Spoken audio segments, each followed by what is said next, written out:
Nós terminamos domingo passado, Paulo dando seu testemunho ali num salão muito grande, onde Agripa, Berenice, Festo e muitas outras pessoas ouviram o testemunho de Paulo, e Paulo fala, puxa, eu oro para que vocês, eu peço a Deus para que por pouco, por muito, vocês viessem a ser igualzinho eu sou. Eu sou rico em Cristo, eu tenho minha dívida paga, meu problema está pago. Eu não queria que vocês se tornassem presos. Não é isso que eu estou querendo. Eu queria que vocês conhecessem a verdade e soubessem dessa graça maravilhosa que Deus derramou sobre a humanidade enviando o seu Filho. Então, depois diz aí, como Paulo tinha apelado para ser julgado por César, ele foi avaliado por Agripa, foi avaliado por Festo. Não havia uma outra solução a não ser encaminhar Paulo, então, para ser julgado lá por Festo, pelo imperador, e Festo vai escrever as razões por que ele está encaminhando Paulo para tomar tempo lá do imperador. E as razões Paulo tem sido acusado com questões da lei dos judeus. Os judeus querem pegar Paulo a todo custo, querem que as autoridades romanas soltem Paulo para eles poderem matar, só que Paulo é um cidadão romano. E esses judeus têm feito várias acusações contra Paulo, e essas acusações são ilegais, são ilegítimas, são infundadas. E todas as pessoas que avaliam o caso de Paulo, autoridades romanas, chegam, ele não é digno de morte nem de prisão. Então, se eles soltassem Paulo, inevitavelmente, na primeira esquina, esses judeus iam pegar Paulo e iam matar. Já tentaram fazer um complô lá em Jerusalém de 40 homens, se propuseram, não vamos comer e nem beber até que matemos Paulo. Então, esses judeus estão com a cabeça assim, com um propósito firme, e como Paulo é cidadão romano, e ele sabe desse perigo, ele sabe que se ele for solto, as autoridades não vão conseguir proteger ele, e apela para ser julgado pelo imperador. E ao ser julgado pelo imperador, então, se ele se tornar, a avaliação do imperador for que ele é inocente, e todos estão evidenciando isso daqui, então Paulo terá um salvo-conduto, ninguém poderá tocar nele, e qualquer pessoa que novamente levantar essa questão poderá estar cometendo um crime.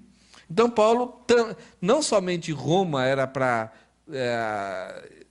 passar por um julgamento pelo imperador, mas Paulo tinha um comichão, um desejo de ir para Roma. Nós estamos estudando o livro de Romanos, e Paulo fala que ele queria ir para Roma, mas sempre ele é impedido porque ele tinha sempre um outro lugar que ainda não tinha visto falar do Evangelho. E Paulo tinha esse desejo, de querer estar ali, trabalhar com aqueles irmãos, ver frutos espirituais, encorajar aqueles irmãos, compartilhar as dádivas, os dons que Deus tinha dado para ele e para aqueles irmãos, e ser encorajado mutuamente. Então, era um desejo de Paulo de ir para Roma. Então, ele está aproveitando essa situação. Rosana, coloca o mapa para nós. Já estava aí? Não. Aonde Paulo, como que a história começa ali com Paulo? Ele está em Jerusalém, ele é preso em Jerusalém, e ele é levado de noite para escapar de um complô que 40 homens estiveram. Aquele garotinho, sobrinho de Paulo, avisou ele, e ele foi para Cesareia. Em Cesareia, ele passa a estar nas mãos de Félix. Depois de 2 anos, Félix sai do cargo, passa esse poder para Festo. Festo chama Agripa, e não tem outro jeito, ele vai para Roma. Então, de Cesareia, Paulo vai tomar um navio, Paulo vai ser entregue nas mãos de um comandante, de um oficial chamado Júlio, e mais alguns soldados, e juntamente com vários prisioneiros, Paulo vai fazer a sua 4ª viagem, que é essa viagem para ser julgado lá em Roma. Então ele vai para Sidom, o navio para em Sidom. Ali tinha sido fundada uma igreja por causa das perseguições que os judeus cristãos sofreram. Então havia alguns irmãos ali. Então quando o navio passa, faz um QK ali em Sidom, nós vamos ler o texto que esse oficial Júlio, de forma bondosa, permite com que Paulo se encontre com esses irmãos, e esses irmãos podem entregar para Paulo um betozinho quente ali e tal, talvez algumas roupas, porque está começando o inverno. E ali de Sidom até Mirra, a viagem começa a ter algumas dificuldades, um vento contrário, então demorou muitos dias. E Mirra vai achar um outro navio, e o comandante vai colocar os prisioneiros, e muita gente vai entrar nesse navio. O total são 276 pessoas, mais a carga, muito mais coisas. Então nós temos uma mistura de tripulantes, prisioneiros e Paulo, e juntamente com Paulo nós vamos ter o Lucas, o médico, e mais um amigo chamado Aristarco. De Mirra até Sinítio é um trechinho bem pequeno, mas eles tentaram assim, ir bem perto da costa, porque a situação ficou meio perigosa aí. Começa a complicar um pouco mais, e eles já começam eles gastam muitos dias para um trecho bem curtinho. Dali, então, de Sinido, eles tentam ir passar por Creta, e a coisa começa a cada vez ficar um pouco mais difícil. Aí eles chegam em Bons Portos, e ali Bons Portos não é nada de Bons Portos, é um lugar muito ruim para se passar o inverno. E eles, agora o inverno já começou, é mais ou menos ali o início de outubro, bem semelhante ao que nós passamos aqui, né? Terminou setembro, outubro já começa a ficar difícil. Então, passar o inverno nessa região, por causa das direções do vento, não era um bom lugar, apesar de ser chamado Bons Portos. Então, eles queriam vir para a ponta aqui da ilha de Creta. Só que, né, já era perigoso, era melhor ficar em Creta. E aí Paulo vai dar alguns conselhos: olha, não vamos, não vamos. E nessa hora aí começa, em vez de o tempo dar uma melhoradinha, vem uma bonança, vem um ventinho legal, e os marinheiros e a tripulação falam: vamos passar para Fenice, que era bem a pontinha ali, e lá é legal, vamos lá. E quando eles saem para a viagem, a situação começa a cada vez piorar. E vai piorando, piorando, e toda essa linha aí, essa volta aí, é para dar uma ideia de que o navio perdeu o seu rumo.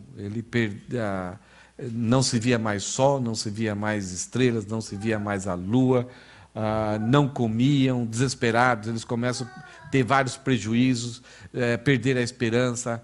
A história vai continuar um pouco domingo para lá, e nós não vamos ainda chegar em Malta, mas domingo que vem eles vão aterrissar, literalmente. Eles não vão atracar, eles vão dar de frente com a ilha e vão atolar o navio na ilha de Malta.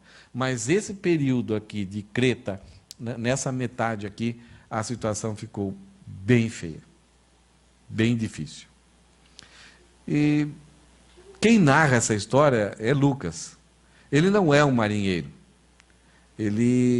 Mas a precisão com que ele vai narrar os fatos é até meio complicado. A gente teria que anotar e ver e tal. E eu gostaria simplesmente de ler esse texto hoje. Eu sei que você não vai guardar as informações, são muitos detalhezinhos, ele é muito preciso. E várias pessoas, quando leram, até marinheiros, pessoas especializadas em navegação, quando leram os relatos de Lucas, eles ficam assim, admirados, porque eles veem a precisão de um homem que não pertence ao mar, mas procurou fazer uma narrativa exata. Então tem detalhezinhos aqui que Lucas teve que pesquisar. O que é isso? O que está acontecendo? Por que é isso? Mas ele não pertence ao mar, mas ele procurou registrar de forma precisa o que estava acontecendo. E nós vamos ler então de Atos, versículo 27, capítulo 27, do 1 ao 26. E há muito tempo atrás, alguém, por causa que um país estava com fome, estava com muitas necessidades, e as dificuldades de navegação era muito difícil, então esse comandante, essa pessoa que era encarregada de levar mantimentos para esse país, chegou para os seus marinheiros e falou assim: navegar é preciso, viver não é preciso, se a gente vai morrer não é necessário. Então a primeira vez que alguém escreveu essa frase, ele estava falando que nós precisamos levar alimentos, pessoas estão morrendo. Se a gente vai morrer, é nós e eles. Se nós morremos, vai morrer nós e eles. Mas nós precisamos navegar. Então, acho que vocês já viram essa frase: navegar é preciso, viver não é preciso. Tem até o Caetano Veloso, que depois compôs uma música e ele para na metade aí, né? Só que depois de um tempo, um poeta, muito tempo depois, um poeta português, usou essa mesma expressão, tentando dar um outro significado para essa expressão. Dizendo que navegar é preciso no sentido assim de precisão. Você não tem referências. Você tem que ter uma carta, você tem que entender claramente, porque senão você perde a direção. Uma vez nós fomos, eu e a Rosana, a gente foi algumas vezes, levamos grupos de alunos lá para a região de Paranaguá, lá em Curitiba, e tinha um barco e motorzinho assim no final, no fundo, assim e tal. Você tem que ter aquele leme ali, né? Você segurava. E alguns lugares que o homem ia, quando a maré estava um pouco baixa, ele ia para cá, ia para lá. E eu falava, por que você está fazendo tanta curva se a direção é ali? Ele falou assim, tem um monte de banco de areias aqui. E eu não enxergava nada daquilo. Eu não conhecia. E um dia, quando a maré estava mais alta, não corria tanto perigo, nós pedimos para ele deixar, então, a gente segurar um pouquinho. E eu estava totalmente tranquilo lá, segurando, assim, achando que estava tudo certinho. Eu falei, olha, eu sou bom, aprendi rápido. Ele falou assim, dá uma olhada para trás. Aí, atrás do rastro, que fica um pouquinho assim, tudo para lá. Eu estava... eu achava que eu estava dominando tudo. E o que ficou para trás... Oi? Eu achava que eu estava reto, mas o que eu olhei para trás era totalmente torto. O que eu deixei atrás me denunciava. Né? Então, hoje os navios têm GPS, têm radar, então está muito mais fácil. Você jogou no piloto automático, falou, eu quero chegar em tal lugar, e pelo GPS o navio coloca você naquele lugar. Mas antes era pelo céu, pelas estrelas, pelas cartas, pelos registros. Era muito difícil. Agora, no momento que há uma tempestade, que toda a sinalização, vento, você perde todo o referencial, você pode estar andando em círculo e não ter ideia nenhuma de onde você está indo. Então, a ideia é que navegar é preciso, viver não é preciso. A nossa vida não tem precisão. Você está vivendo a cada dia. O próprio Jesus falou, basta a cada dia, não se preocupe com o dia de amanhã, porque basta a cada dia o seu próprio mal. Nós tentamos segurar a nossa vida, nós tentamos controlar todos os detalhes da nossa vida, mas nós estamos vivendo em comunidade, nós estamos conectados com igreja, com família, com trabalho, com a sociedade, com a economia do país, com a economia mundial, e qualquer coisa pode bagunçar, pode mudar as nossas direções.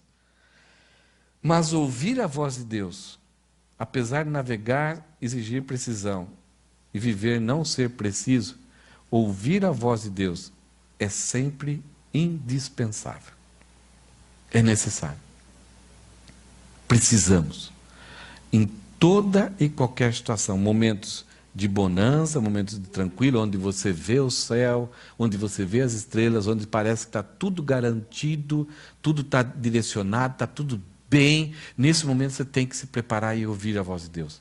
E muitas vezes quando está tudo escuro, aonde que as tempestades vêm e nos pegam e nos colocam em situações difíceis. Então ouvir a voz de Deus é sempre indispensável.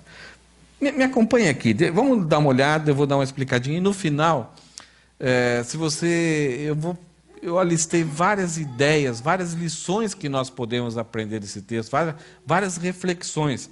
E daí, se você tiver uma reflexão, uma frase, também pode compartilhar. Versículo 1.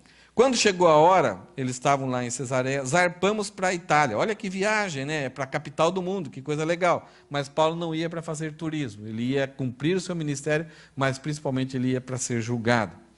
Paulo e muitos outros prisioneiros foram colocados sob a guarda de um oficial romano chamado Júlio, capitão do regimento imperial.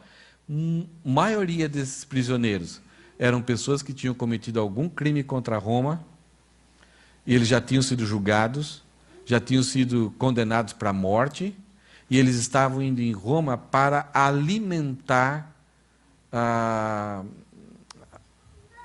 as praças de gladiadores.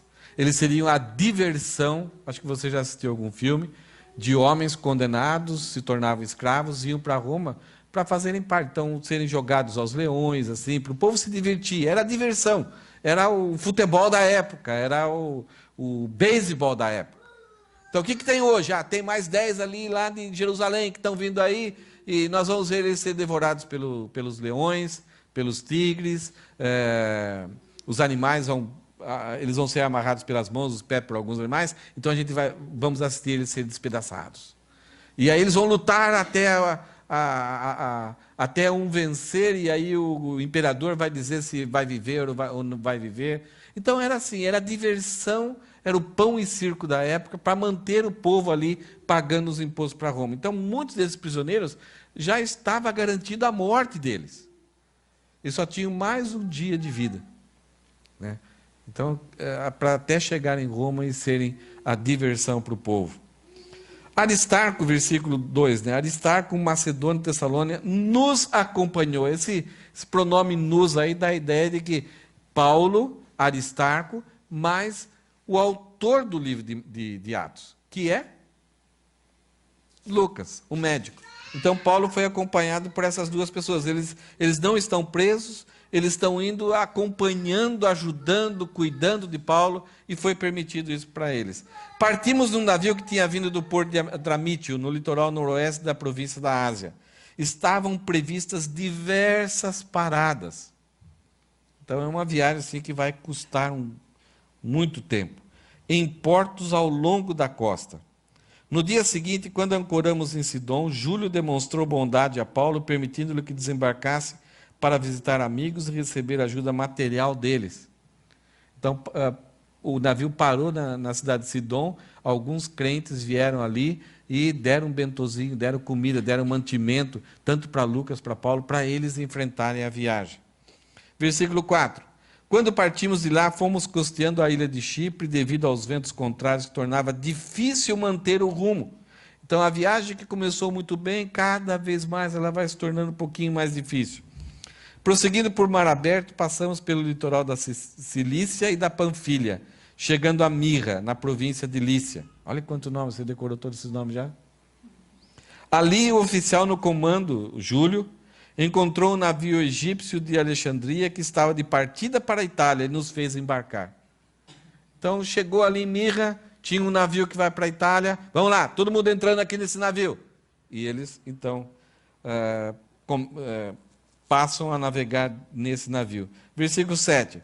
Navegamos vagarosamente por vários dias. E depois de muita dificuldade, nos aproximamos de Cnido. Por causa dos ventos contrários, atravessamos para Creta, acompanhando o litoral menos exposto da ilha, de frente ao cabo de Salmona. Aqui no Japão, é fácil a gente entender como que seria esse clima aqui.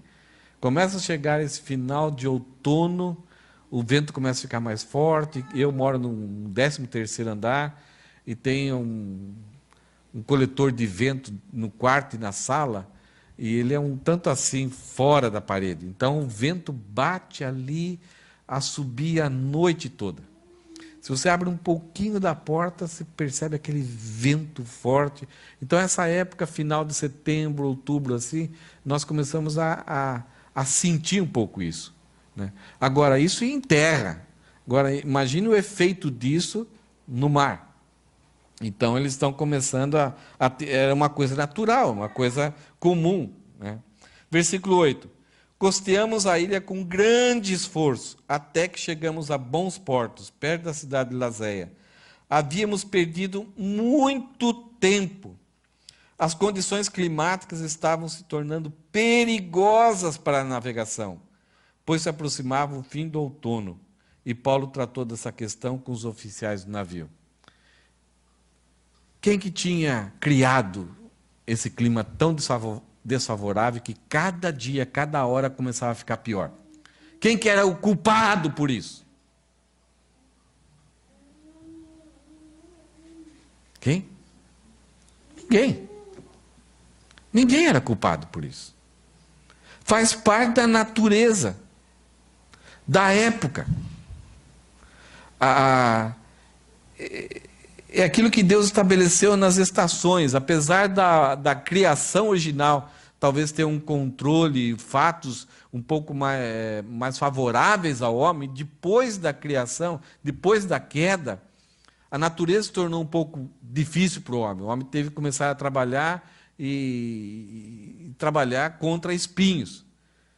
Depois o homem continuou na sua rebelião, veio o dilúvio. O dilúvio alterou muito do clima da terra, desequilibrou a terra. Criou as grandes cordilheiras, os grandes oceanos, os grandes continentes.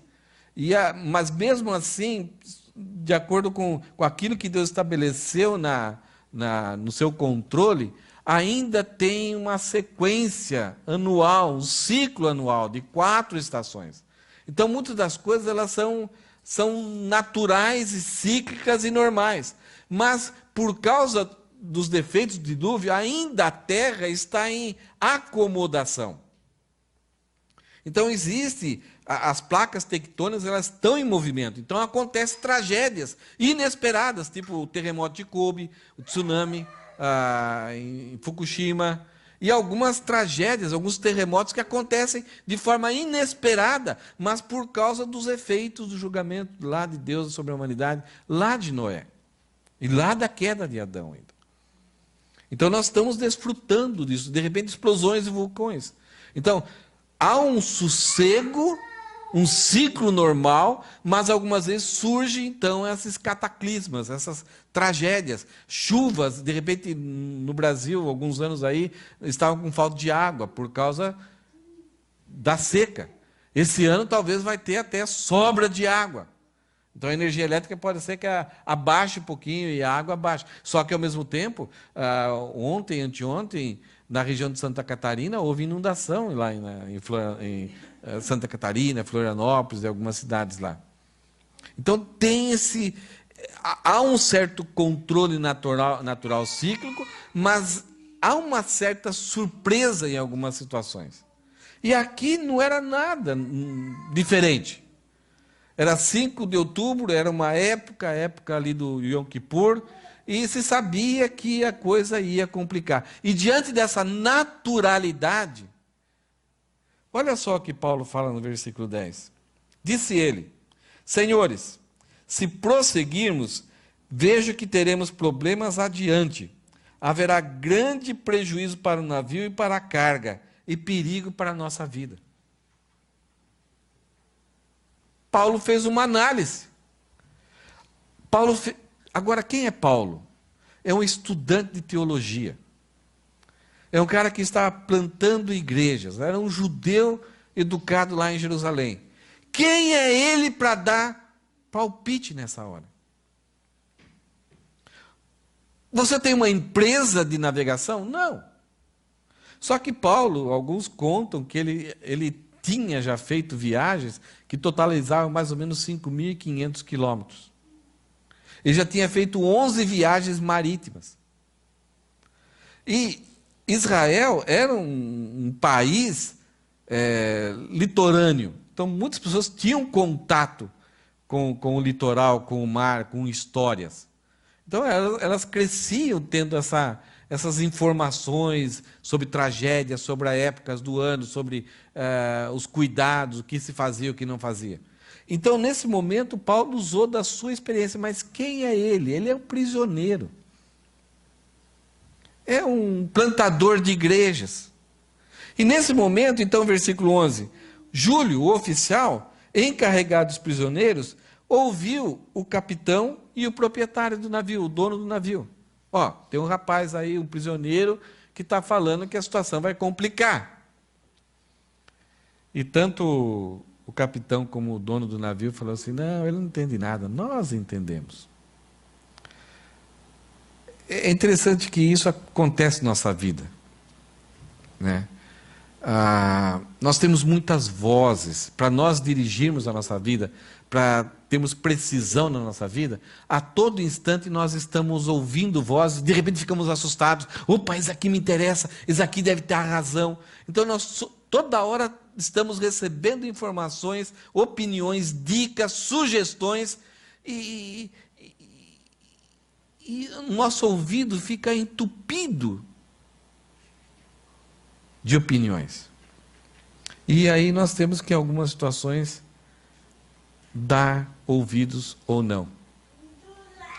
E como salvos, nós somos convidados por Deus para ouvi-lo. Aqui Paulo está sendo usado por Deus para ajudar essas pessoas. Não há uma profecia aqui. Não há uma revelação especial que Paulo recebeu. Simplesmente ele está olhando o que acabou de acontecer com eles e o que está prestes a acontecer com ele. Ele já passou por várias situações perigosas. Mas o capitão mais oficial não deu ouvidos a que Paulo então passou para o conselho que Paulo como um capelão aqui está tentando ajudar. Versículo 12. E uma vez que bons portos eram uma enseada aberta, um péssimo lugar para passar o inverno, a maioria da tripulação desejava ir a Fenícia, que ficava mais adiante na costa de Creta, e passar o inverno ali. Fenícia era um bom porto, com abertura apenas para o sudoeste e o noroeste.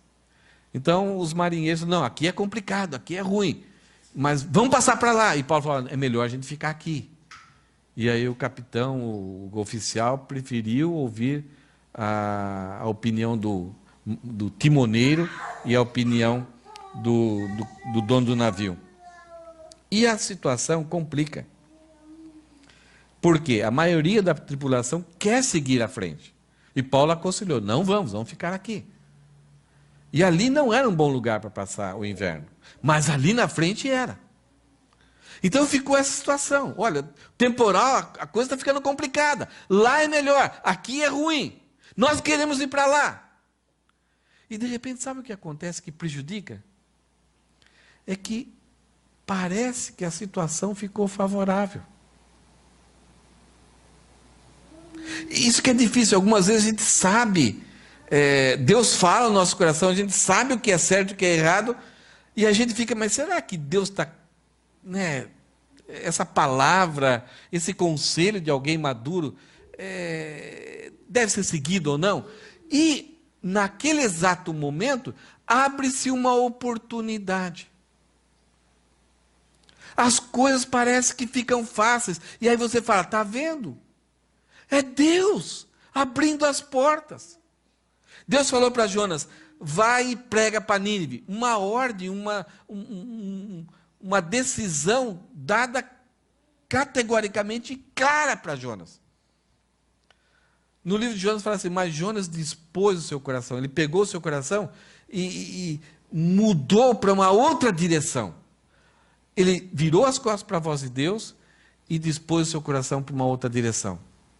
E quando ele dispôs o coração dele para outra direção, sabe o que aconteceu? Tudo ficou favorável. Ele desceu, encontrou um navio, que era raro, era difícil, mas naquele mesmo momento ele encontrou um navio para um lugar oposto da onde Deus tinha mandado. Nesse navio, ele olha para o seu bolso, ele tinha exatamente e um pouco mais de dinheiro para pagar essa viagem. Oh, puxa, olha quantas portas abertas ali. E ele pergunta para o navio, tem passagem aí para Tarsis? Tem! Ah, então eu quero uma para mim. Que lugar que é o meu?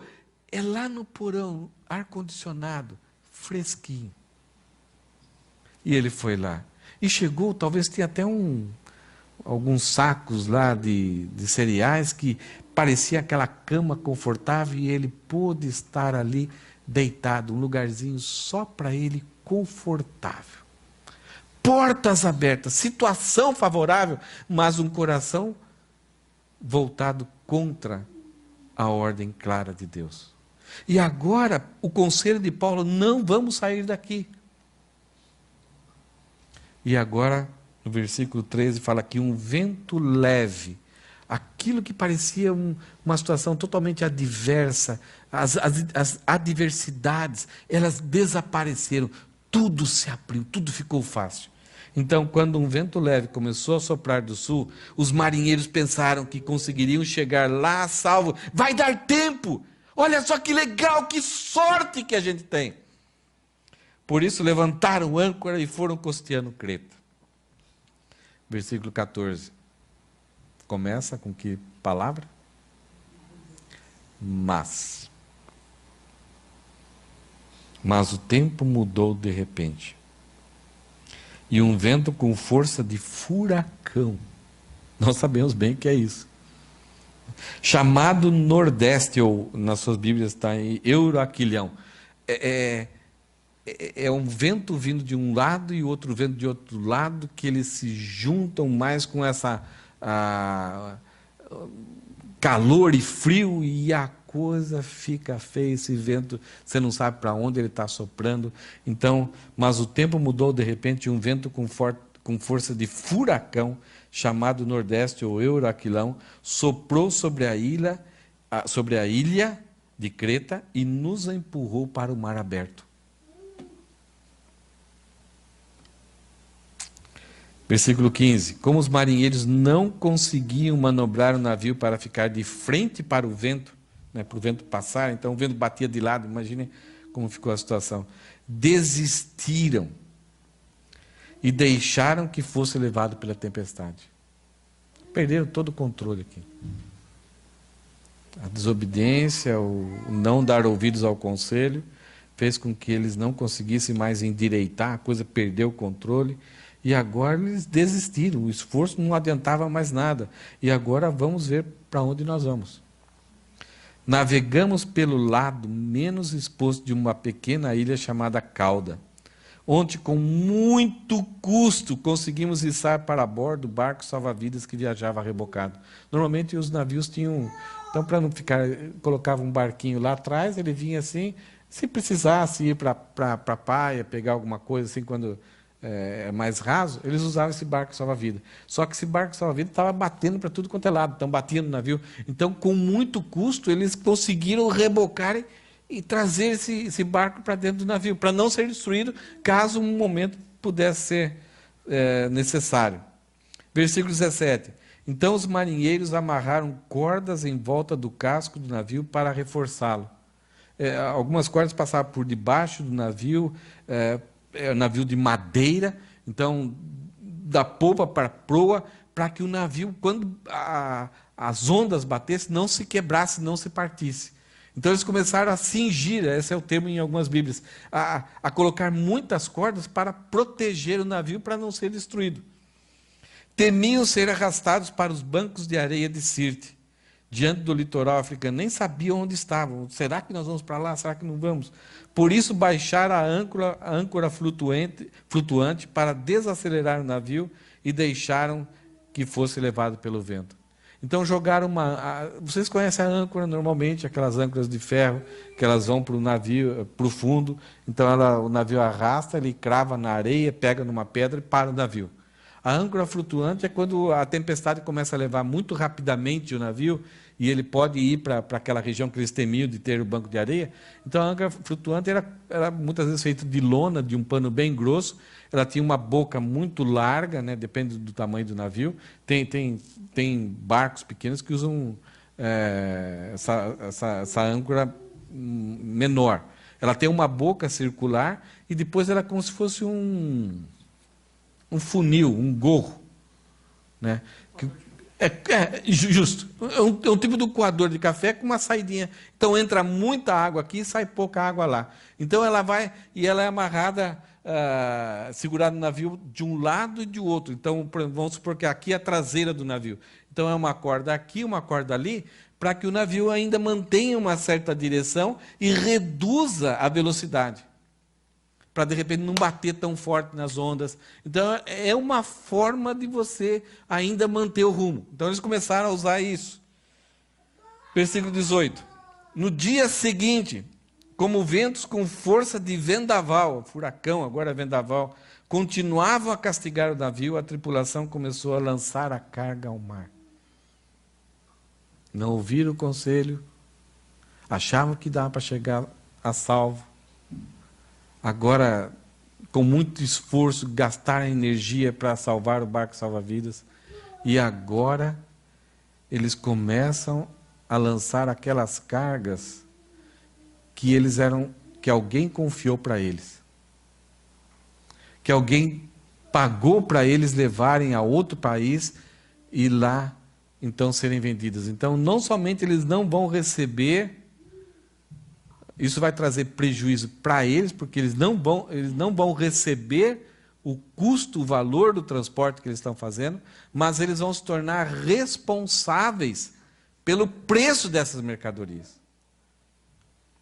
E as pessoas que vão negociar esses produtos quando receberem, também vão ser prejudicadas. Então, começa a perceber como não dar ouvidos a um conselho, quanta destruição, quanto sofrimento, quanto perigo e quanto prejuízo acaba acontecendo. No terceiro dia, removeram até mesmo parte do equipamento do navio e jogaram fora. Começou a perceberem que algumas coisas eram extras ali, e aquilo estava talvez batendo demais, e correndo perigo de bater em alguém. Então vamos jogar isso aqui fora, vamos jogar aqui fora. Quando as tempestades vêm, muitas vezes nas nossas vidas, a coisa que a gente valorizamos muito, talvez seja um enfeite, sabe? Talvez coisa que a gente gosta muito, aquilo que ficou muito precioso, de repente a gente joga fora.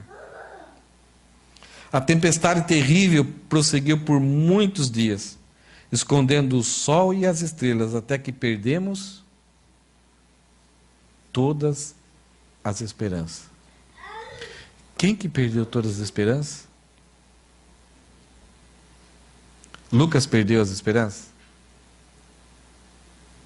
Ele está se colocando como também uma pessoa que naquela situação também estava sentindo que não havia mais possibilidade de salvamento. Salvamento físico. Não tem mais jeito. O navio vai ser destruído, nós vamos morrer, nós vamos ser destruídos. Então, esse é um ponto de escuridão.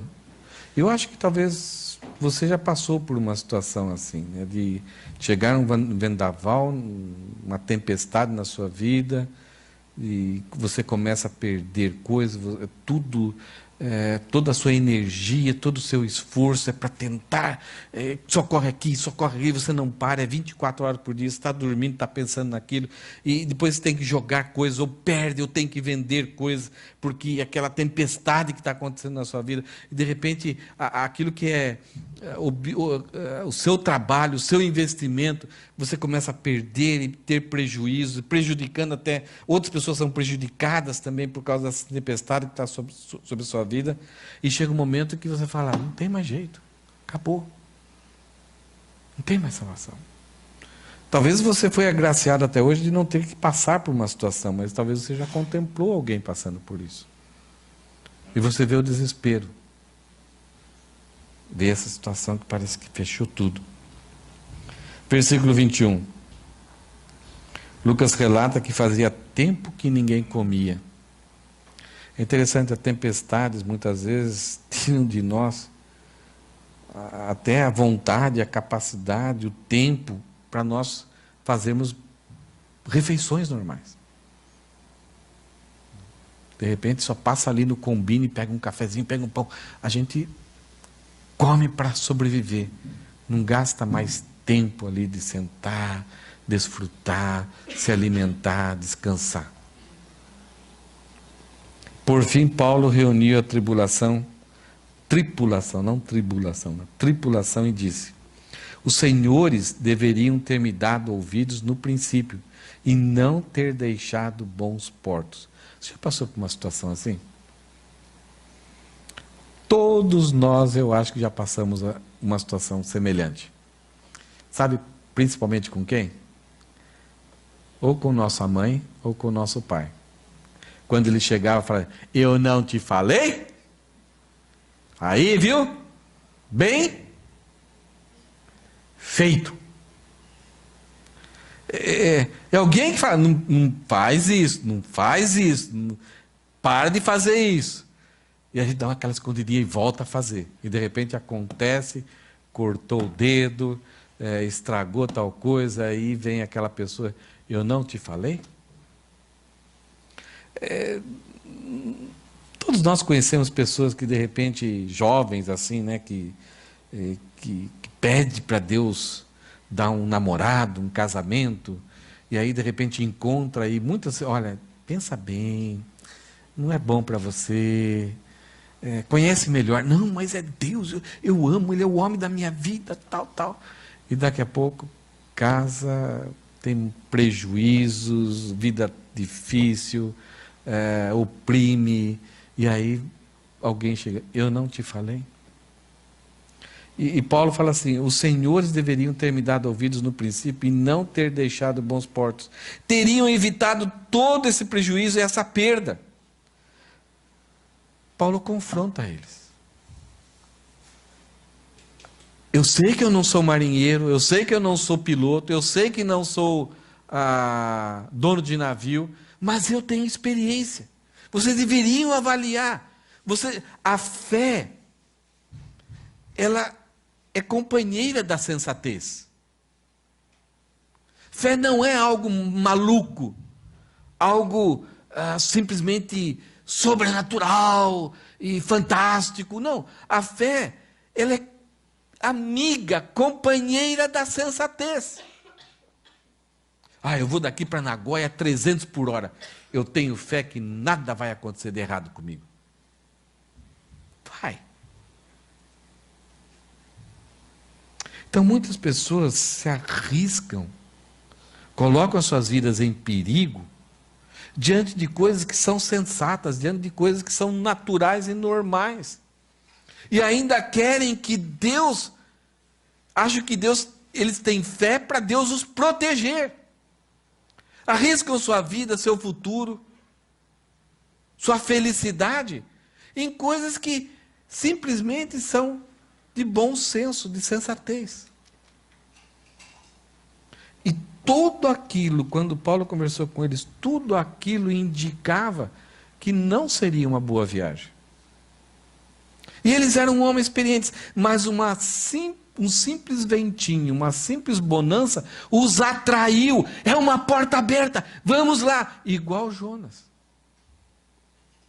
Tem um navio, tem uma passagem, eu tenho dinheiro, tenho lugar para dormir. Mas daqui a pouco ele foi ridicularizado, ele foi considerado culpado, ele foi lançado fora do navio, teve que andar agora, ser engolido por um peixe, ser vomitado pelo peixe lá na praia. No início parecia que era tudo certinho, estava dando tudo certo, parece que não era a voz de Deus, e o que ele pensava no seu coração era mais forte, e ele era mais entendido que Deus. Mas Paulo, como um servo de Deus que conhecia Deus, apesar de usar bom senso, Paulo aqui vai ser um capelão desse navio e diz o seguinte, versículo 22, mas tenham bom ânimo. O navio afundará, mas nenhum de vocês perderá a vida. Uma boa notícia, né? O navio vai afundar, mas nenhum de vocês perderá a vida. 276 homens. Versículo 23, pois ontem à noite, agora, será que Paulo agora tem ele falou para a gente não ir, a gente foi e deu errado. Por que ele sabe das coisas? Agora há uma intervenção de Deus. Agora Deus vai usar Paulo, espiritualmente, para cuidar daquelas pessoas. E isso que é a presença do servo de Deus no meio de pessoas que estão na tribulação. Um anjo de Deus ontem à noite, a quem eu pertenço e sirvo, se pôs ao meu lado e disse, não tenha medo, Paulo, é preciso que você compareça diante de César. Isto é, o plano de Deus não era salvar o navio, o plano de Deus era, Paulo, você vai lá diante de César, vai testemunhar de mim, como você testemunhou em Jerusalém, como você testemunhou em Cesareia. Eu falei que você vai para Roma. Isso faz parte do meu plano. E apesar das situações agora serem totalmente desfavoráveis e destruidoras, mas eu sou soberano. E você vai estar lá. Mesmo que seja só para salvar Paulo, Deus vai fazer com que isso aconteça. Mas graciosamente, Deus anuncia uma palavra de esperança. Não tenha medo, Paulo, é preciso que você compareça diante de César.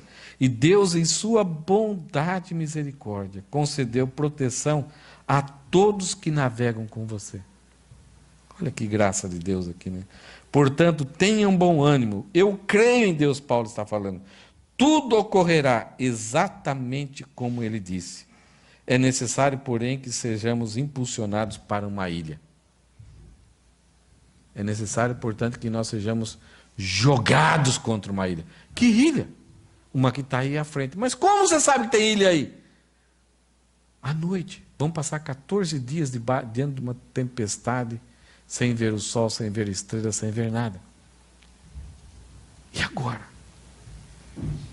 Será que vamos ouvir Paulo ou não? Então Deus, nesse processo de levar Paulo para Roma, Ele permite a tempestade. Ele podia ter evitado a tempestade. Aonde Paulo fosse, tudo está limpo, o céu limpo. Parecia onde que Paulo está indo, tudo está certo. Não, Deus permite que as coisas naturais aconteçam. Paulo, com a sua sensatez, fala, não vamos daqui. Mas as pessoas enfrentam ali. E no momento da tempestade, no momento de desespero, sem esperanças, Deus vem e usa Paulo para comunicar graça, misericórdia e bondade. E os planos de Deus não vão falhar. O que nós podemos tirar de lição aqui? Primeiro, Deus algumas vezes usa cegos espiritualmente para socorrer os seus servos. Nós temos que sempre ser gratos a Deus. Porque muitas vezes, e muitas vezes não, quase sempre, Deus está usando pessoas que não conhecem a Deus, que não temem a Deus, que não amam a Deus, para nos beneficiar. Quer um exemplo disso? O emprego que você tem. O trabalho que você tem. A casa onde você mora. O carro que você tem. Mas isso você está pagando. Você está trabalhando e está recebendo. Mas tem momentos em que situações são difíceis e pessoas, sem você saber a explicação, pessoas se agradam de nós e agem com uma bondade que não usariam para outras pessoas e acabam nos beneficiando, nos ajudando. É igual aconteceu com Júlio, comandante Júlio. Paulo não tinha feito nada para ele, mas em pouco tempo de convivência ele permitiu com que Paulo fosse visitar alguns amigos e eles capacitaram, deram coisas materiais para Paulo enfrentar a viagem. Então agradeça a Deus, sempre, por pessoas que Deus colocou na tua vida para te ajudar, para que você tenha uma vida daquilo que é necessário. Diante de muitas vozes, temos que identificar e ouvir incondicionalmente a voz de Deus. Algumas vezes, Deus vai falar, para com isso, não vá adiante, é fria, cai fora. E algumas vezes nós vamos ouvir, vai para lá. Eu quero que você vá para tal lugar. Eu quero que você faça isso. E nós estamos ouvindo a todo momento vozes que estão gritando, que algumas aquecem o nosso coração. Alguns convites assim, gente, puxa, mas está tão aberto, ninguém vai saber. Eu vou por esse caminho. Para. Busca, primeiro, identifique se realmente é a voz de Deus. Se lembra da tentação que Jesus Cristo recebeu de Satanás? As 3 tentações estavam ligadas à palavra de Deus. Todas elas foram usadas por Satanás de acordo com alguma capacidade, algum benefício, algum poder que Jesus, o Messias, teria. E Satanás jogou a palavra de Deus de forma favorável ao próprio Jesus. É isso que algumas vezes nós corremos perigo. Algumas vezes que o inimigo ou ideias vão usar a própria palavra de Deus para nos seduzir a cometermos o pecado. Ou a pararmos, não irmos para tal lugar, ou para não irmos obedecer a Deus. Uma coisa que a gente tem que entender é que algumas vezes somos jogados para dentro de tempestades que não causamos. Algumas vezes você planeja ter a sua vida tudo certinho, as suas finanças, a sua saúde, você corre, você tem todos os projetos certinho, você se relaciona de forma tão perfeita com as pessoas, nunca deixa nada não acertado, tudo certinho, você teme a Deus, você quer obedecer a Deus, e muitas vezes por causa das escolhas erradas das outras pessoas, elas te jogam para dentro da tempestade. Te colocam em situações terríveis, que te prejudicam, que desanimam, que tiram a sua saúde, que tiram o seu ânimo, que tiram a sua alegria, que fazem com que você tenha perdas financeiras, que você tenha até que tomar decisões difíceis para escapar de dentro da tempestade. Por isso, é bom a gente sempre entender que as nossas escolhas afetam a vida de outras pessoas. Nós vivemos conectados, nós vivemos em comunidade, trabalho, escola, família, igreja, vizinhança. E todas as nossas escolhas, qualquer uma das nossas escolhas, as pessoas são afetadas. E na maior parte das vezes, as pessoas são mais afetadas do que nós mesmos, quando essas decisões são erradas. Porque de repente a gente apaga o fogo e sai. Mas a tristeza, a angústia das pessoas que foram afetadas vai durar muito tempo. Isso acontece muito com igrejas. Igrejas que estão caminhando bem, alegres, saudáveis, mas por causa da escolha de uma ou outra pessoa assim, de repente a igreja passa 2, 3, 5, 6 anos tentando se recuperar daquela tempestade. Como é difícil. Para dirigir minha vida, quanto tempo eu gasto? Aqui esqueci de colocar uma interrogação. Para dirigir minha vida, para pilotar a minha vida, quanto tempo eu gasto para ouvir a voz de Deus? Eu busco a voz de Deus, eu busco a orientação, eu busco o conselho, ou eu simplesmente estou ouvindo experiências, ouvindo o que os outros podem me dar, ou eu estou aberto, meu ouvido, meu coração está aberto a ver o que Deus quer de mim. Quando vem aquelas situações difíceis, que eu tenho que já me cuidar de livramento, o que eu primeiro jogo fora?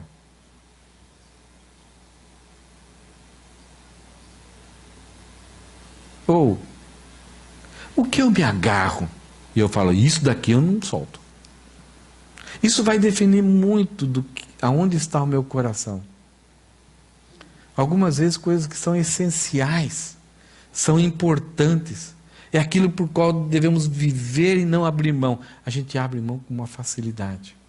E aquilo que é supérfluo, superficial, que é um enfeite, que é uma andorinha na geladeira. Você lembra da época antiga, né? Né, Cristina? Que as geladeiras tinham, tinha as andorinhas, as 3 andorinhas. Ah, as mulheres amavam aquelas andorinhas. Não podia ninguém mexer, e derrubar e quebrar. É o chamado bebelô. Não serve para nada. E muitas vezes da tempestade, a gente segura isso com tanta força. E de repente coisas que são tão essenciais são coisas que a gente foi chamado por Deus para cuidar. A gente joga fora, abre mão, se vira, não quero nem saber. Abandonamos o barco. Quando não ouvimos a voz de Deus, as condições sempre vão de mal a pior. Não tem jeito. Você lembra? É um furacão, é um vendaval, o barco salva vidas, depois é cordas no navio, a coisa vai piorando. Parece que a gente é mais esperto que Deus. Algumas vezes a gente fala, não, eu conheço mais do que Deus. Deixa comigo, Deus, eu sei melhor. Gente, é o que aconteceu com Jonas. Portas abertas, mas daqui a pouco, cada vez mais era pior. Em momentos de terror, de escuridão, sem direção, jogado para um lado para o outro, sem esperança, nesse momento, fique atento. São nesses momentos que Deus quer falar ao nosso coração. Escuta. E Deus não vai mandar um raio, pá! Muitas vezes Ele vem bem baixinho, no seu ouvido, naquele momento de silêncio, Mas você tem que se acalmar. Tem que parar. Tem que prestar atenção.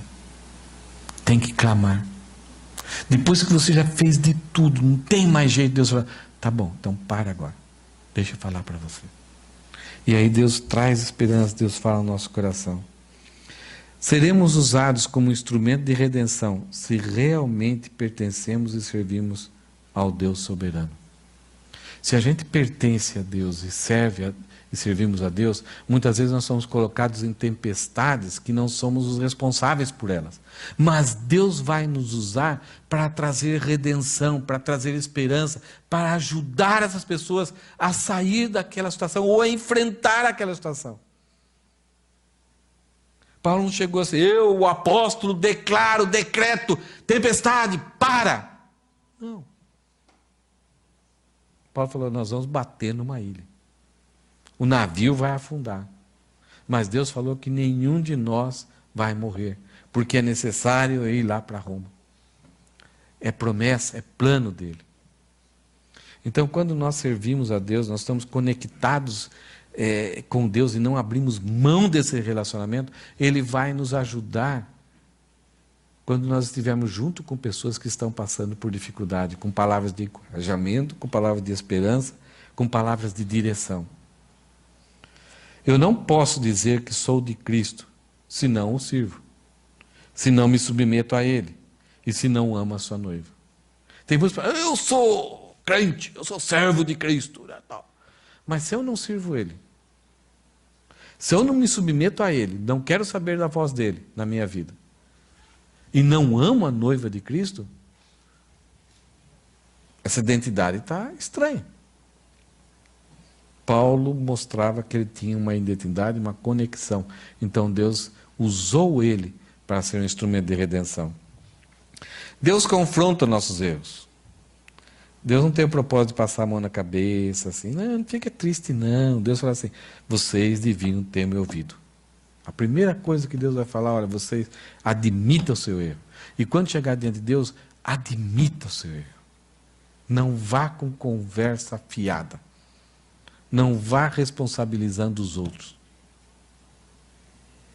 Mesmo que você não tenha 1% de responsabilidade, chegue humildemente.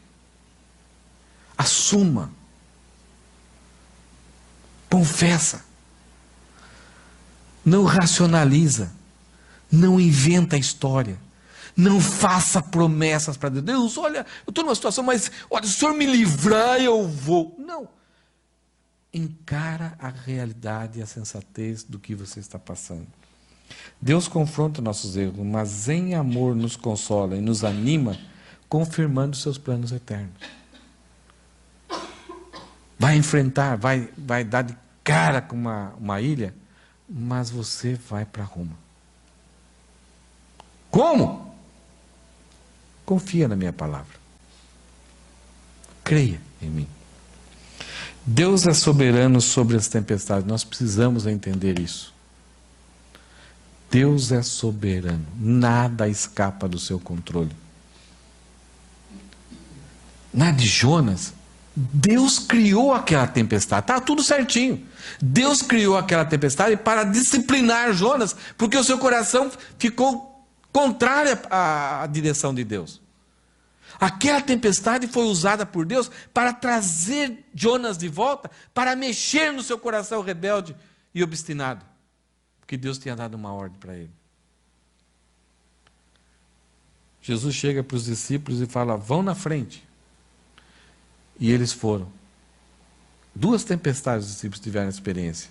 Uma, Jesus estava no barco dormindo, e outros discípulos estavam andando, tinham ido na frente, e de repente vem a tempestade. Numa delas, Jesus vem andando, como um surfista assim. E eles ficaram apavorados, deve ser um fantasma. E de repente, não, calma, tem um ânimo, sou eu. E aí Pedrão, mestre, então, e chama para ir andar sobre as águas contigo. E Pedro começou e afundou, porque olhou para a circunstância. Então aquela tempestade não foi criada por Deus. Foi uma tempestade natural. Mas ela foi usada por Jesus para se revelar de uma forma fantástica para aquele grupo que ele estava preparando para o servi-lo. Eles precisavam entender que ali, quem estava ensinando eles, quem estava os capacitando, era o autor da criação, que tinha todo o poder sobre todas as coisas.